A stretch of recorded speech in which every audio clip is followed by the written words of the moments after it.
नमस्कार, मैं उदय प्रताप सिंह और हमारी चुनावी कवरेज इंडिया न्यूज़ और न्यूज़ एक्स पर जारी है। आज हम पहुंचे हैं राघोगढ़ विधानसभा के आरोन में, जहां यहां के वर्तमान के प्रत्याशी विधायक और पूर्व मध्य प्रदेश के मंत्री जयवर्धन सिंह जी लगातार जनसंपर्क कर रहे हैं। जयवर्धन जी, बहुत बहुत स्वागत है इंडिया न्यूज़ और न्यूज़ एक्स पर। धन्यवाद। आज आखिरी दिन है चुनाव प्रचार का, लगातार आप दौरे कर रहे हैं, क्या लग रहा है, क्या माहौल है आपके सीट में और बाकी क्षेत्र में? हमें पूरा विश्वास है कि इस बार आरोन रावगढ़ में भी और पूरे मध्य प्रदेश में भी जनता पूरा आशीर्वाद कांग्रेस को देगी। आप तो स्वयं देख रहे होंगे, इस बार मध्य प्रदेश में परिवर्तन का माहौल है। जनता चाहती है कि कांग्रेस को और कमलनाथ जी को एक बार 5 साल का मौका मिलना चाहिए सरकार में। इसके साथ साथ ज़्यादा सवाल आरोन का है, रावगढ़ का है। मुझे सौभाग्य मिला है 10 साल से यहाँ पर जनता की सेवा करने का। मैंने पूरा प्रयास किया 10 सालों में निस्वार्थ भाव से जनता के लिए हाजिर रहकर उनकी मदद करने का, उनके काम करने के लिए। हमने अनेकों विकास कार्य किए हैं। हमने आधुनिक स्टेडियम यहाँ पे बनवाया है। ऐसा स्टेडियम शायद पूरे ज़िले में कहीं पर नहीं है, गुना में भी नहीं है। हमने अनेकों विकास कार्य और भी किए हैं। बहुत बड़ा एक हमारा वो हॉल ऑडिटोरियम टाइप का यहाँ पे बन रहा है। अनेकों हमने यहाँ पे सड़कों के काम किए हैं। अनेकों हमने विद्युत के यहाँ पर भी सप्लाई के लिए काम किए हैं। और उसके अलावा भी हमारा सदैव प्रयास रहेगा, चाहे काम सार्वजनिक हो, चाहे कोई निजी समस्या हो, लेकिन जनता के हित में काम करना, उनके लिए सदैव तत्पर हाजिर रहना, ये हमारा प्रयास है। मैं पढ़ रहा था आपके कुछ वायदे और सरकार के कांग्रेस पार्टी के जो वायदे हैं यहाँ के, क्या आपको लगता है ये वायदे जो हैं, ये गारंटी जो हैं, वो कहीं ना कहीं एक्स फैक्टर बनेंगे आपके लिए, जैसे हमने देखा कर्नाटक में भी कांग्रेस के लिए एक्स फैक्टर बने थे? ज़रूर। कांग्रेस का एक एक वचन ऐसा है जिस पे कांग्रेस प्रतिबद्ध रहती है और सत्ता में आने के बाद तत्काल उसको इम्प्लीमेंट भी करती है। आप याद करें, हमने सिर्फ 15 महीनों में शुरुआत कर्ज माफ़ी की थी, पेंशन 2 गुना की थी, गौशालाएँ खुलवाई थी, बिजली के बिल 100 रुपये 100 यूनिट किए थे। और इस बार भी जनता जानती है कि सरकार अगर कांग्रेस की बनेगी तो जो हमने वचन दिए हैं उन पर कांग्रेस खरी उतरेगी। मगर बीजेपी लगातार कहती है वो जुमला था, कर्जा माफ़ी नहीं हुआ। उनने तो मेरे प्रश्न में उत्तर दिया है। विधानसभा जो मंदिर है लोकतंत्र का, मैंने पूछा था विपक्ष के रूप में कि बताइए माननीय मंत्री जी, क्या कर्ज माफ़ी हुई थी? अगर हाँ, तो कितने किसानों का कर्ज माफ़ हुआ था? और स्वयं कमल पटेल जी जो भाजपा के कृषि मंत्री हैं, उन्होंने स्वीकारा सदन के अंदर कि 27 लाख किसानों का कर्ज माफ़ हुआ था।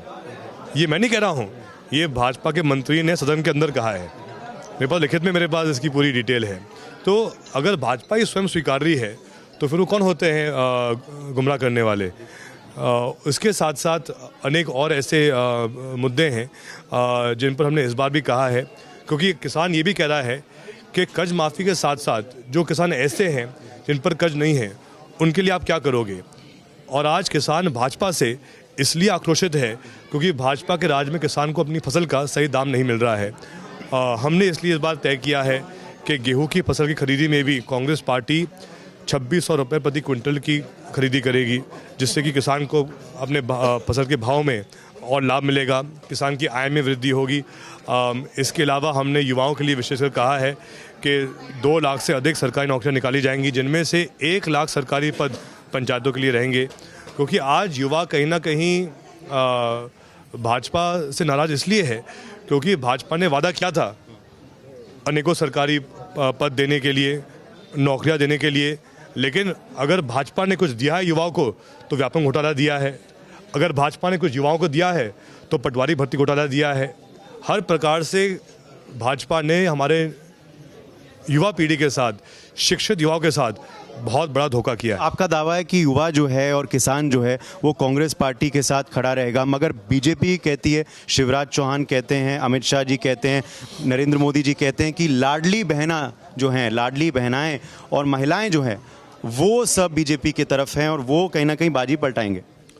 उल्टा आज माता बहनें भाजपा से निराश हैं। निराश इसलिए है क्योंकि पहले लाडली बहना के अंतर्गत कहा गया था कि सबको राशि दी जाएगी, फिर शर्तें आ गई। कोई बहन जिसकी उम्र 18 और 23 के बीच में है उनको लाभ नहीं मिल रहा है। जो माता है जिनकी उम्र 60 वर्ष की ऊपर की है उनको भी लाभ नहीं मिल रहा है।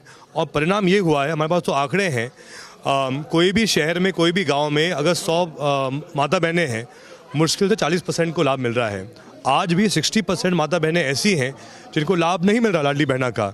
और इसीलिए कांग्रेस ने कहा है कि हमारे नारी सम्मान के अंतर्गत चाहे उस माता की उम्र 60 वर्ष की ऊपर की हो, बहन की उम्र 18 और 23 के बीच में हो, हमारा यूनिवर्सल कवरेज रहेगा नारी सम्मान का, जिसमें हर माता को, हर बहन को प्रति माह जो राशि रहेगी 1,500 रुपये की, उसके साथ साथ रसोई गैस का सिलेंडर भी हम भाजपा के 1100 में नहीं देंगे, हम देंगे 500 रुपये में। तो इससे कहीं ना कहीं हर परिवार को भाजपा की महंगाई से राहत मिलेगी।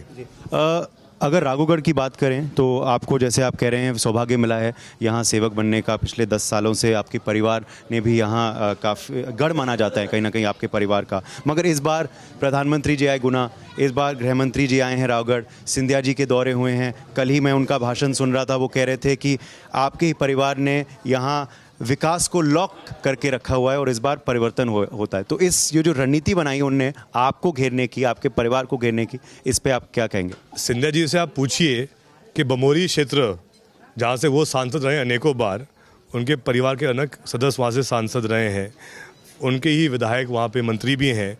वहाँ ना तो कोई कॉलेज है पूरे विधानसभा क्षेत्र में, वहाँ कोई कॉलेज नहीं है, ना कोई उद्योग है, ना कोई CBSE स्कूल है। ये तो उनके खुद के हालात है। जबकि हमारे यहाँ तो बहुत सारे उद्योग हैं। रावगढ़ में NFL है, गेल है, JP यूनिवर्सिटी की अंतर्राष्ट्रीय स्तर की यूनिवर्सिटी वहाँ पर है, अनेकों IOCL बॉटलिंग प्लांट है, आरोन में आधुनिक स्टेडियम भी है, हॉस्पिटल हमारे यहाँ पे अनेक ऐसे हैं। तो कहीं ना कहीं हमने तो काम करके दिखाया है। और वैसे भी बड़ी इंटरेस्टिंग बात है कि भाजपा प्रत्याशी के लिए इतने बड़े बड़े स्टार प्रचारक आ रहे हैं। सिंधिया जी, सिंधिया जी हेलीकॉप्टर से, सिंधिया जी 2 बार आ गए 10 दिन में। अमित शाह जी, देश के गृह मंत्री आ रहे हैं रावगढ़। प्रधानमंत्री जी गुना पहुंच गए। चिंता इतनी हो रही है रावगढ़ की। और इनके, लेकिन एक तरफ ये तो सब भाजपा के स्टार प्रचारक हैं, लेकिन कांग्रेस के और मेरे स्टार प्रचारक मेरे पीछे खड़े हैं सब, ये सब है। दो मेरे मेरे मेरे मेरे मेरे मेरे स्टार प्रचारक आरोन रावगढ़ के गली गली में हैं। मेरे स्टार प्रचारक आरोन रावगढ़ के एक एक गांव में है, एक एक वार्ड में है। 2 आखिरी सवाल आपसे जयवर्धन जी। एक तो ये काफ़ी हद तक बीजेपी कह रही थी, कई विश्लेषक कह रहे थे कि all is not well in Congress party. कहीं ना कहीं दिग्विजय जी और कमलनाथ जी के बीच अनबन हुआ टिकट वितरण में। वो तो स्वयं शिवराज सिंह जी कह रहे हैं कि कमलनाथ जी की दिग्विजय सिंह जी की जोड़ी जय वीरू की जोड़ी है।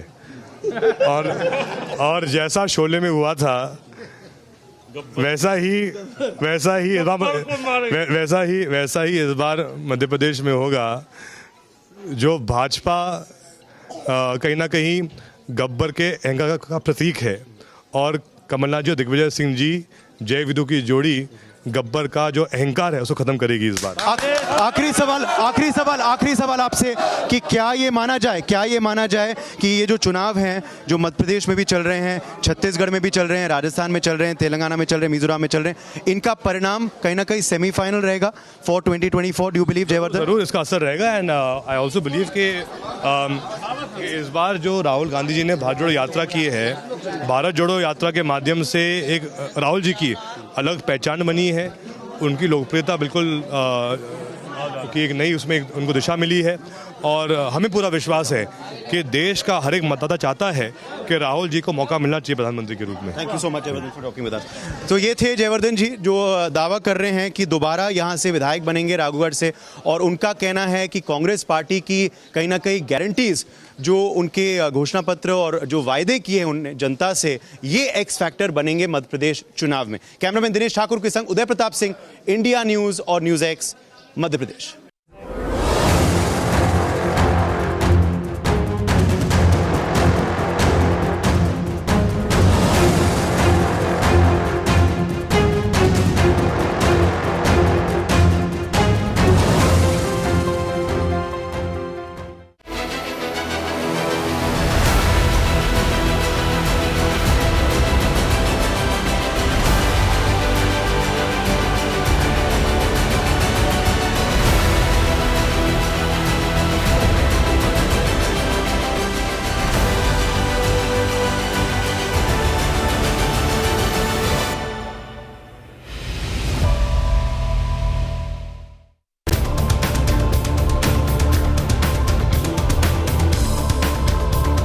Unless public really wakes up, we'll go on shouting, then the parali burning, we know that year after year after year. It's a terrible time, and it's like it happens every year. It's like a calendar. We can mark it in our calendars that when the stubble burns, when the crop burns, this is gonna happen.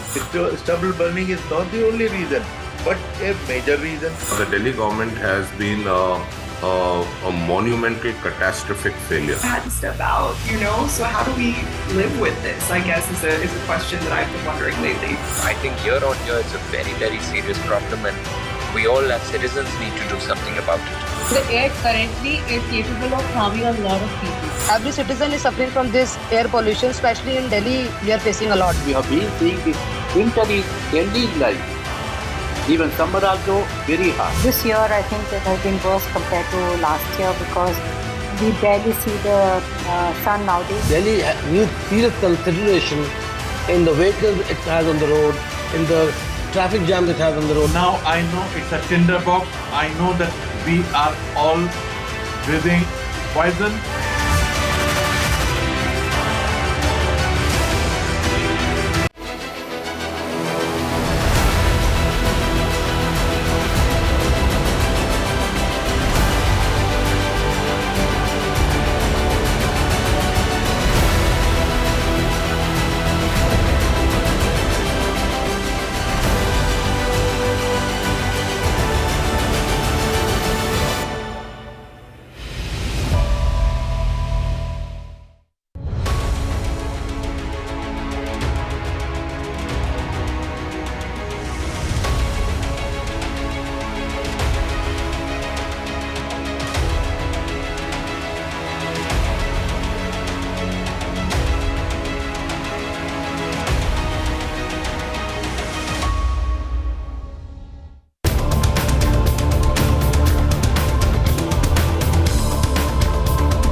Unless public really wakes up, we'll go on shouting, then the parali burning, we know that year after year after year. It's a terrible time, and it's like it happens every year. It's like a calendar. We can mark it in our calendars that when the stubble burns, when the crop burns, this is gonna happen.